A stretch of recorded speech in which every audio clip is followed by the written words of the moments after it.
రాజధాని వేసిన రాజధానిని ఇప్పుడు జగన్మోహన్ రెడ్డి ఒక పక్క ప్రచారం చేస్తారు. దాన్ని మీడియా దానిపైన సజ్జల రామకృష్ణ ఈరోజు సమర్థించారు. మీరు ఇంతవరకు దానిపైన ఎలాంటి రియాక్షన్ మీ నుంచి రావడం ఏంటి?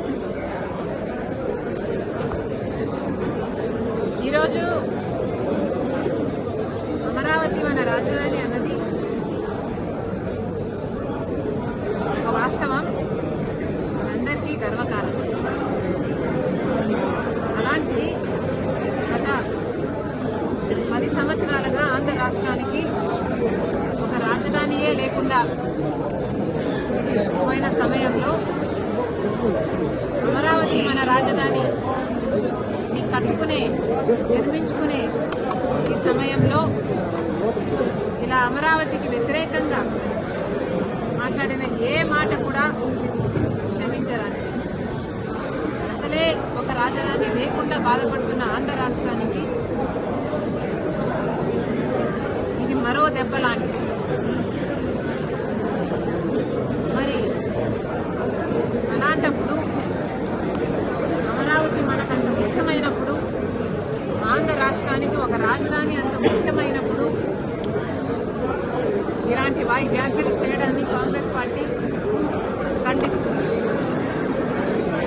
ఒక పార్టీకి చెందిన ఒక మీడియా హౌస్, వైసీపీ పార్టీకి చెందిన సాక్షి మీడియా హౌస్ లోని ఒక యాంకరు, వాళ్ళు పిలుచుకున్న ఒక గెస్ట్ స్పీకరు, ఇద్దరూ కలిసి అమరావతి వేశ్యల రాజధాని అని వ్యాఖ్యానించడం చాలా చాలా దురదృష్టకరం. ఎవరైనా ఖండించాల్సిన విషయమే.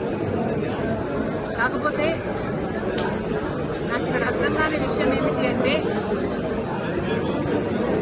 ఇది ఇంత ముఖ్యమైన పొలిటికల్ అంశం అయినప్పుడు, అంతేకాదు ఒక సోషల్ ఇష్యూ, ఒక పొలిటికల్ ఇష్యూ అయినప్పుడు ఇంత పెద్ద విషయంలో ఒక పొరపాటు జరిగితే మరి ఒక పొలిటికల్ పార్టీ అయినా ఒక మీడియా హౌస్ అయినా క్షమాపణ చెప్పడము కామన్ డెకోరం. అలాంటిది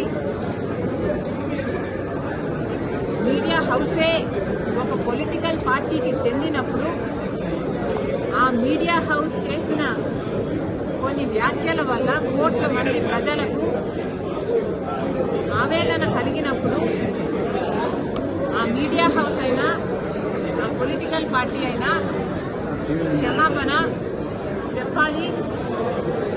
మరి ముఖ్యంగా సాక్షి మీడియా హౌస్ నడుపుతున్న భారతిరెడ్డి గారు, సాక్షి మీడియాలో ఇంకా ఘోరం జరిగింది కాబట్టి మీరు క్షమాపణ చెప్పడంలో తప్పు లేదు, అది మీ బాధ్యత.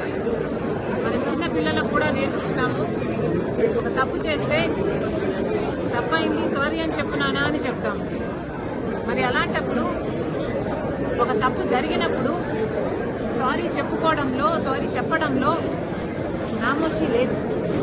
మరి ముఖ్యంగా ఇది ఒక పొలిటికల్ పార్టీకి చెందిన మీడియా హౌస్, అంటే జగన్మోహన్ రెడ్డి గారి వైసీపీ పార్టీకి చెందిన మీడియా హౌస్ అయినప్పుడు జగన్మోహన్ రెడ్డి గారు క్షమాపణ చెప్పడంలో కూడా తప్పు లేదు.